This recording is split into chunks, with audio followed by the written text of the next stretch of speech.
Hello बच्चों, कैसे हैं आप सभी।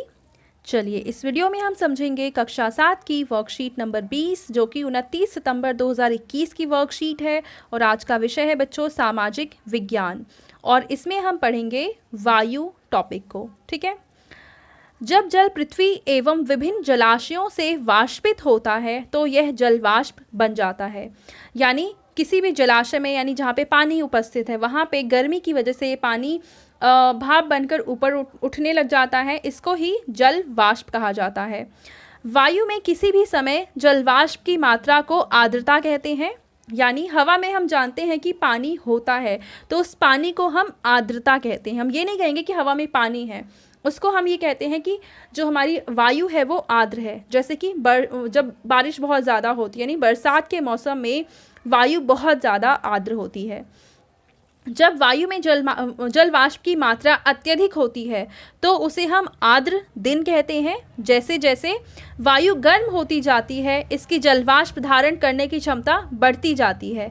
यानी जैसे गर्मी जब बहुत ज़्यादा बढ़ेगी तब क्या होता है कि हवा के अंदर और ज़्यादा पानी धारण करने की जो क्षमता है वो बढ़ती जाती है, और इस प्रकार यह और अधिक आर्द्र हो जाती है। आर्द्र दिन में कपड़े सूखने में काफ़ी समय लगता है, क्योंकि हवा में जल वाष्प की मात्रा पहले से बहुत ज़्यादा होती है।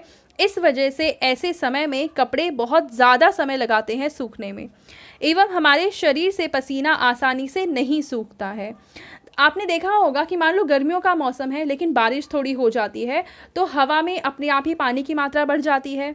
तो ऐसे में पसीने, मतलब गर्मी की वजह से हमें पसीने आ रहे होते हैं पर वो पसीने सूखते नहीं हैं। या अगर हम कपड़े फैलाने के लिए डाल देते हैं तो वो भी जल्दी नहीं सूखते हैं। लेकिन अगर एक ऐसा दिन है जब गर्मी बहुत ज़्यादा है और बारिश नहीं हुई है तो कपड़े बहुत जल्दी सूख जाते हैं, हमारे पसीने भी होते हैं और बहुत जल्दी सूख जाते हैं। ठीक है।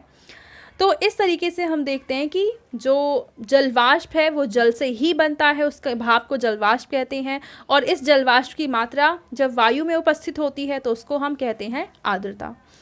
अब इसके अलावा हम देखेंगे तो जो ये जल वाष्प है बहुत जब ज़्यादा ऊपर उठ जाता है ठंडे होने की वजह से फिर ये बारिश होती है।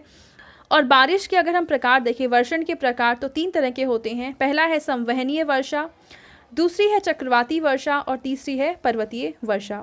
संवहनी वर्षा में क्या होता है, जैसे मान लो यहाँ पे एक वाटर बॉडी है, जलाशय है, जिससे गर्मी की वजह से पानी गर्म होकर ऊपर उठ गया भाप बन के, लेकिन जैसे जैसे ये ऊपर जाता है तो ये ठंडा होता जाता है और थोड़ा ऊपर जाने के बाद ये बादल बन जाता है। लेकिन ये इतना ठंडा हो चुका होता है कि ये भाप वापस से पानी में बदल जाता है, और पानी कहीं ऐसे हवा में तो तैर नहीं सकता है, तो भारी होने की वजह से वो बारिश के रूप में वापस नीचे आ जाता है।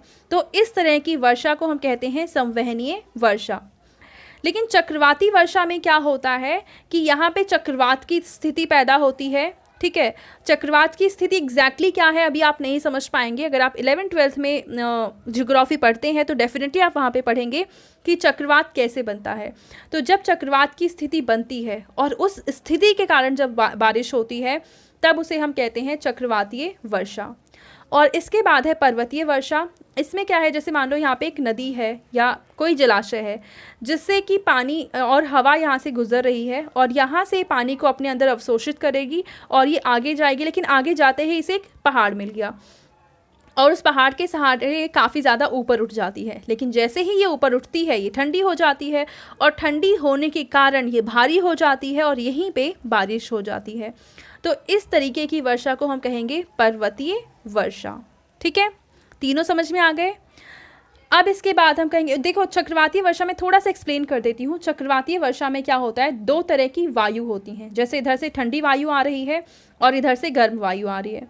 तो ठंडी वायु ऐसे आ रही है और जैसे ही गर्म वायु उधर से आएगी तो क्या होगा, इसके साथ वो मिक्स नहीं होगी, बल्कि वो क्या करेगी कि इससे टकरा कर, क्योंकि गर्म हवा हल्की होती है तो ये ऊपर उठ जाएगी। अब ये ऊपर उठ रही है तो ऊपर जैसे ही जाएगी ठंडी हो जाएगी और ठंडी होने की वजह से इसमें बारिश होगी और फिर हम कहेंगे कि ये चक्रवातीय वर्षा है। ठीक है।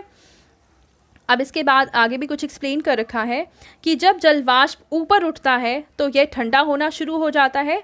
जल वाष्प संघनित होकर ठंडा होकर जल की बूंद बनाते हैं। बादल इन्हीं जल बूंदों का ही एकमात्र समूह होता है।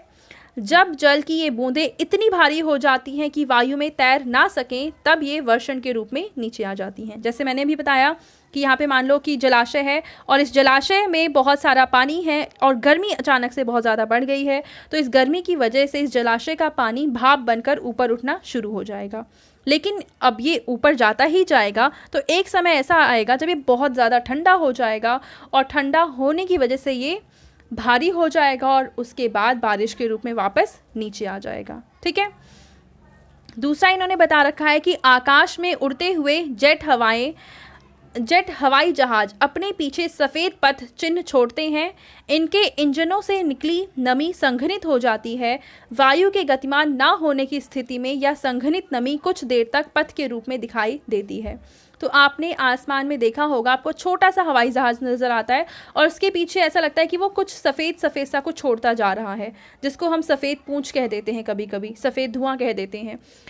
तो ये क्यों होता है? क्योंकि ये हवाई जहाज़ बहुत ज़्यादा ऊंचाई पर उड़ रहा होता है और वहाँ पे जो हवा होती है वो गतिमान नहीं होती है, मतलब वो रुकी हुई होती है और वहाँ पे ठंड भी ज़्यादा होती है। इस वजह से इस एरोप्लेन से जो वाष्प निकलती है वो ठंडी हो जाती है और जम जाती है और इस वजह से ही वो हमें सफ़ेद सफ़ेद सा एक रास्ता सा नज़र आता है, पर धीरे धीरे वो ख़त्म हो जाता है।